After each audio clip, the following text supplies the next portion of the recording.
Halo sahabat sehat semuanya, dimanapun Anda berada. Selamat datang di channel YouTube ini, Get Healthy with Dr. Dewi. Bersama saya, Dr. Dewi Widyastuti, spesialis penyakit dalam.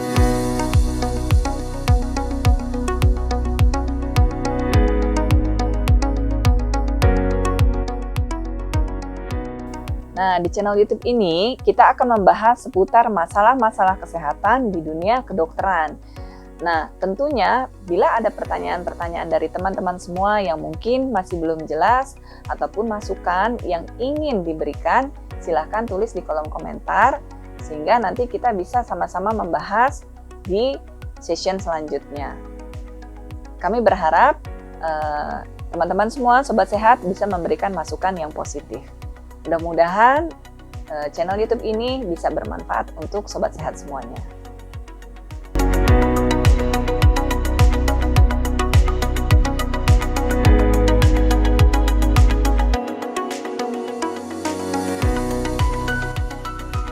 Nah, khusus episode ini saya akan membahas tentang diabetes mellitus.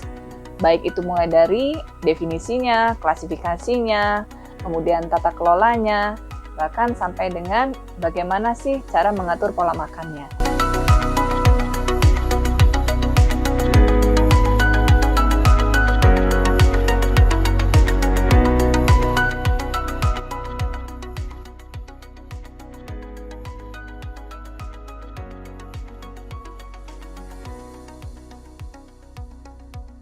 Nah, yang pertama, kita akan membahas tentang apakah diabetes mellitus itu.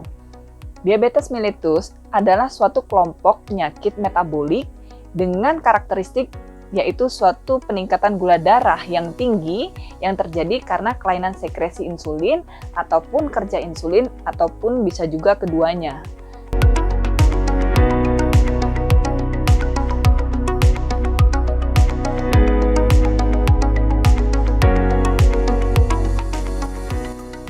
Nah, sekarang kita masuk pada apa saja sih klasifikasi dari diabetes mellitus itu. Seperti kita ketahui, kita kenal ada 4 klasifikasi diabetes mellitus. Yang pertama adalah diabetes tipe 1. Biasanya kelainannya adalah akibat dari destruksi sel beta pankreas itu sendiri. Kemudian kita kenal yang kedua adalah diabetes tipe 2. Dan yang ketiga, kita juga mengenal diabetes pada kehamilan. Dan yang keempat, kita mengenal tipe spesifik yang berkaitan dengan penyebab lainnya. Seperti misalkan diabetes yang diakibatkan oleh obat-obatan, kemudian adanya suatu sindroma diabetes monogenik, kemudian ada juga akibat dari penyakit eksokrin pankreas.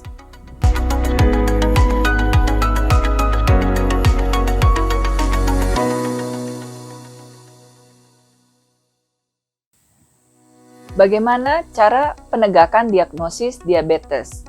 Kita dapat melakukan penegakan diagnosis diabetes ini selain dengan pemeriksaan kadar gula darah dengan alat-alat di laboratorium, juga kita sebenarnya bisa menilai dari gejala klinis. Keluhan klasik diabetes seperti sering merasa haus, sering merasa lapar, sering buang air kecil, dan penurunan berat badan yang tidak dapat dijelaskan sebabnya. Atau selain itu ada keluhan lain seperti lemah badan, kesemutan, gatal di seluruh tubuh, pandangan mata kabur, kemudian pada laki-laki adanya suatu disfungsi ereksi, kemudian adanya keluhan gatal di area kelamin wanita. Nah, di antara itu semua kita bisa melakukan lebih lanjut untuk pemeriksaan gula darah. Untuk kriteria diagnosis diabetes mellitus itu sendiri, kita bisa melakukan pemeriksaan gula darah dengan syarat, yaitu yang pertama adalah pemeriksaan gula darah puasa. Puasa di sini kita harus mengkondisikan tidak makan atau tidak ada asupan kalori selama 8 jam. Jadi kita harus berpuasa, biasanya disarankan sekitar jam 10 malam, yaitu saat waktu tidur, hingga jam 6 pagi. Nah, pada saat setelah bangun tidur, maka itu waktu yang baik untuk dilakukan pengecekan gula darah puasa. Nah, yang kedua adalah pemeriksaan gula darah 2 jam setelah makan. Yang ketiga, juga kita bisa melakukan pemeriksaan gula darah sewaktu yang dapat dilakukan kapan saja. Nah, untuk penegakan kriteria diagnosisnya itu sendiri, untuk kadar gula darah puasa dikatakan seseorang menderita diabetes jika hasil kadar gula darah puasanya adalah lebih dari sama dengan 126 mg per desiliter. Nah, untuk gula darah sewaktu dikatakan seseorang menderita diabetes jika kadar gula darahnya adalah di atas 200 mg per desiliter.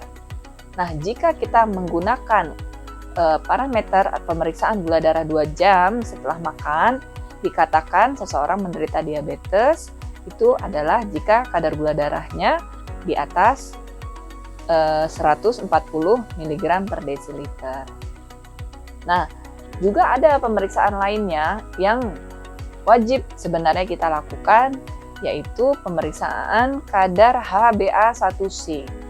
Nah, berapa sih kadar HbA1c yang dikatakan seseorang menderita diabetes? Itu adalah jika kadar HbA1c-nya lebih dari 6,5. Semua itu sudah sesuai dengan kesepakatan PB Perkeni. Di Indonesia kita menggunakan standar dari PB Perkeni. Nah, untuk selanjutnya kita harus tahu evaluasi gula darah yang harus kita lakukan secara berkala. Nah, untuk pemeriksaan HbA1c ini kita bisa mengevaluasi setiap 3 bulan.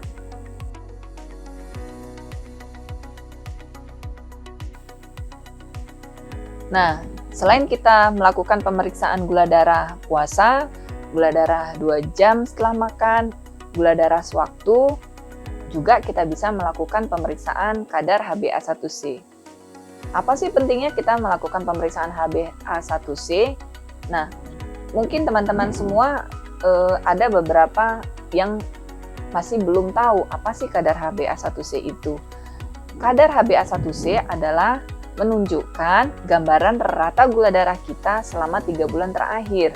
Sehingga sebenarnya pemeriksaan inilah yang sangat define atau definitif bisa menentukan bagaimana kondisi profil gula darah kita saat ini.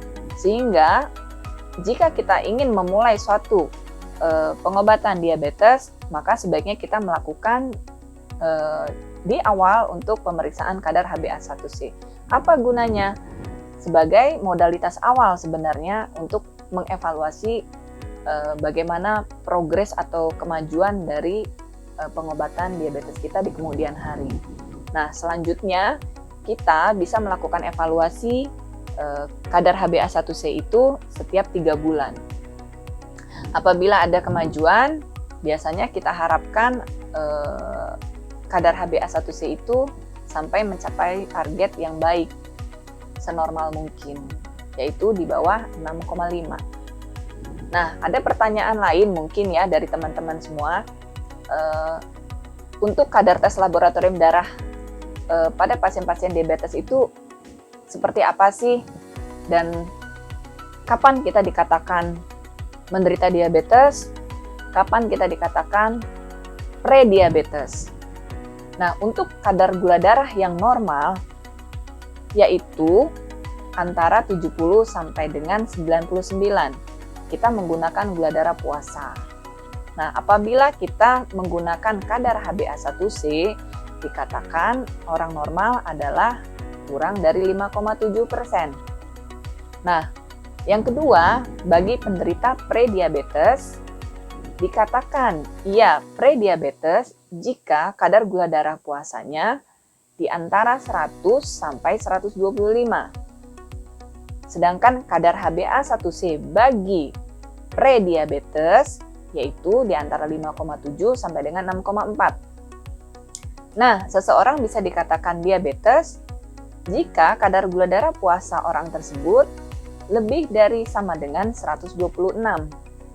Atau jika kita melakukan pemeriksaan HbA1c, jika orang tersebut memiliki kadar HbA1c lebih dari sama dengan 6,5. Oke, mungkin cukup jelas ya semuanya.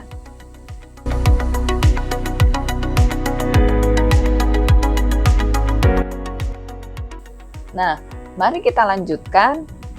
Apa saja pemeriksaan penyaring yang bisa kita lakukan untuk menegakkan diagnosis diabetes mellitus?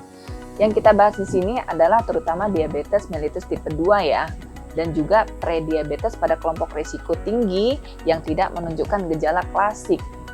Nah, bagi teman-teman semua atau sahabat-sahabat sehat yang memiliki berat badan lebih dari indeks massa tubuh lebih dari 23 atau dengan obesitas, bisa kita lakukan pemeriksaan penyaring apabila memiliki faktor risiko di antara ini. Salah satunya adalah seperti yang pertama, memiliki aktivitas yang kurang. Yang kedua, adanya terdapat faktor keturunan diabetes dalam keluarga. Yang ketiga, mungkin memiliki kelompok ras atau etnis tertentu yang dikatakan memang banyak memiliki faktor risiko diabetes. Kemudian, yang keempat adalah bagi wanita yang pernah memiliki riwayat melahirkan bayi besar lebih dari 4 kg. Nah, kemudian yang lainnya apa faktor risikonya? Juga bagi penderita yang memiliki penyakit hipertensi atau tekanan darah tinggi, yaitu tekanan darah di atas 140/90 mm raksa. Nah, juga selain itu bagi mereka yang memiliki kadar kolesterol yaitu HDL kurang dari 35 atau trigliseridnya lebih dari 250. Kemudian juga bagi wanita yang pernah memiliki riwayat sindrom PCOS atau kita kenal dengan sindrom polikistik ovarium. Atau bagi mereka yang memiliki riwayat sebelumnya dengan prediabetes. Seperti yang sudah saya jelaskan tadi, prediabetes adalah orang-orang yang dengan kadar HbA1c antara 5,7 sampai dengan 6,4. Atau juga bagi kalian yang memiliki riwayat penyakit kardiovaskuler atau jantung. Nah, juga pemeriksaan penyaring kita sarankan juga terutama pada semua orang yang telah memiliki usia lebih dari 45 tahun walaupun tidak memiliki faktor risiko yang saya sebutkan tadi. Oke teman-teman, sobat sehat semuanya, semoga informasi ini bermanfaat ya untuk kalian semua. Dan saya rasa cukup dulu, sekian sampai di sini. Kita akan bahas selanjutnya di video-video selanjutnya. Terima kasih. Wassalamualaikum warahmatullahi wabarakatuh.